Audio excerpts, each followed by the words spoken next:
30 রোজা কোরআনের কোথাও নেই। কোরআন এবং হাদিসের ব্যাখ্যা অনুযায়ী আপনি নিজে একজন মুসলিম না, আপনি তো একজন কাফির হয়ে গেছেন। কিয়ামতের মাঠে এই সিরকির মিনিগুলো যদি দাঁড়ায় কয় খোদা আমি হোসাইনের ফ্যাটে ছিলাম কাকরাইলের মোড়ে, কত সুন্দর সুন্দর খানা দেখছে, এ খায় নাই আমগরে কষ্ট দিছে, আপনি কেমনে জান্নাতে যাবেন বলেন তো? সৃষ্টিরে কষ্ট দিছে। 30 রোজা নাকি কোরআন শরীফের কোথাও নাই, বলতেছে এক মাজার পূজারি বন্ড। দেখেন সে রোজা নিয়ে কীভাবে কটূক্তি করে, সম্পূর্ণ ভিডিওটা দেখেন তাহলে বুঝতে পারবেন। 30 রোজা কোরআনের কোথাও নেই। কোরআন এবং হাদিসের ব্যাখ্যা অনুযায়ী আপনি নিজে একজন মুসলিম না। রোজা আপনারা এই মিডিয়াতে বিভিন্ন জায়গায় লেখা আছে সিয়াম সাধনার মাস। সাধনা না খাওয়া কি এক জিনিস? কত হইলো একটা প্রশ্ন রাখলাম, লেখা আছে সাধনার মাস। আচ্ছা, সৃষ্টিকে কষ্ট দিয়ে কোনো ইবাদত আল্লাহর দরবারে নাই আছে? তাহলে আপনার ভিতরে যে সির কিমি হুজমি ফোকাগুলো আছে, এই আপনি হোসাইনের ভিতরে এগুলো থাকে, এখন সুস্বাদু খাওয়া দেখি আপনি এগুলো যে কষ্ট দিচ্ছেন সারাদিন না খাইয়া। এই হচ্ছে মাজার পূজারীদের অবস্থা। রোজার সাথে কিসের তুলনা দিল দেখলে নিত। মানি ভাই নিজের সুবিধার্থে আর কি না করবো তারা। সুবিধা পার্টি কাকে বলে সম্পূর্ণ ভিডিওটা দেখলে বুঝতে পারবেন। এবং কি আমার চেয়ে বেশি সুন্দর লাগে সুদের টাকা কামাই, ঘুষের টাকা কামাই, হে একটু ফানি খায় না সারাদিন, কিন্তু ওই সুদের টাকা ঘুষের টাকা দিয়ে শরবত খায়, তাইলে এটা রোজ হইল? কে সুদ খায় কে ঘুষ খায় সেটা দেখার জন্য তোমার তো কেউ দায়িত্ব দেয়নি। আমি সুদ খাইলে আমি ঘুষ খাইলে সেটার হিসাব আল্লাহর কাছে আমি দিব, তুমি না। বাট তুমি কেন মানুষদেরকে পথভ্রষ্ট করতেছো?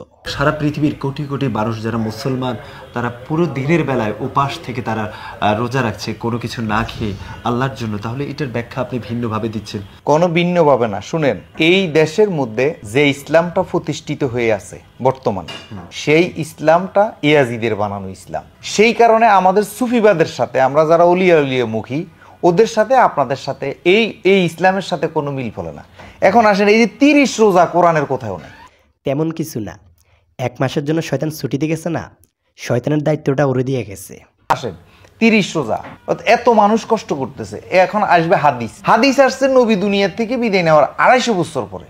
নবী থাকতে যদি আসতো তাও মনের বুঝাইতাম যে নবী থাকছে দেখছে সব। আচ্ছা, শোনা কথার কোনো সাক্ষী আছে? আপনি শুনছেন এই খুন হয়েছে, এটার কোনো সাক্ষী নিব? যে নিব না। তাইলে এই হাদিস হইল শোনা কথা গেল এটা। তাহলে আপনি হাদিসও মানছেন না নাকি? হাদিস শব্দের অর্থ হইল কথা, তো কথা না মানলে তো আমি বোবাই থাকতাম। আল্লাহ রাসূলের যে কথাগুলো বাণীগুলো যেগুলো হাদিস বলি আমরা, যেমন আপনি এই যে আপনি বারবার মিফতাহুল জান্নাতি সালাহ কইছেন না, এইটা অনেক আলেমে কইতেছে এইটা হইলো গরিব হাদিস, এটা এই হাদিস কোনো হাদিসে নাই।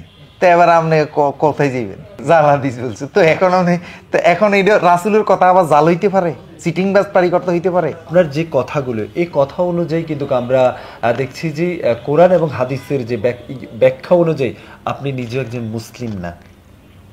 যিনি নামাজ পড়ে না তিনি মুসলমান কিভাবে হয়? যিনি রোজা রাখে না, আল্লাহর বিধান মানে না, তাহলে আপনি কোন বিধানটা মানছেন আল্লাহর? বলুন, কোন বিধানটা মানছেন আল্লাহ?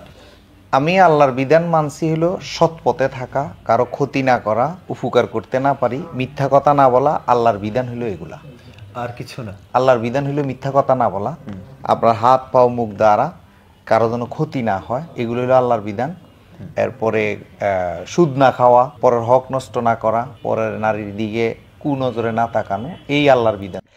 শুধু বাংলাদেশে আছে বিদায় ও এখনো বেঁচে আছে, এখনো সুস্থ আছে। পৃথিবীর অন্য কোনো মুসলিম দেশে হলে ওরে এতক্ষণে গণদোলাই দিয়ে শেষ করে দিত। ভিডিওতে অনেক কিছু বলার ইচ্ছা ছিল, অনেক কিছু বলতে চাইছি, বাট শুধু রমজান মাস দেখে কিছু বলতে পারলাম না। আপনাদের যার যা মতামত কমেন্ট বক্সে লিখে যাবেন।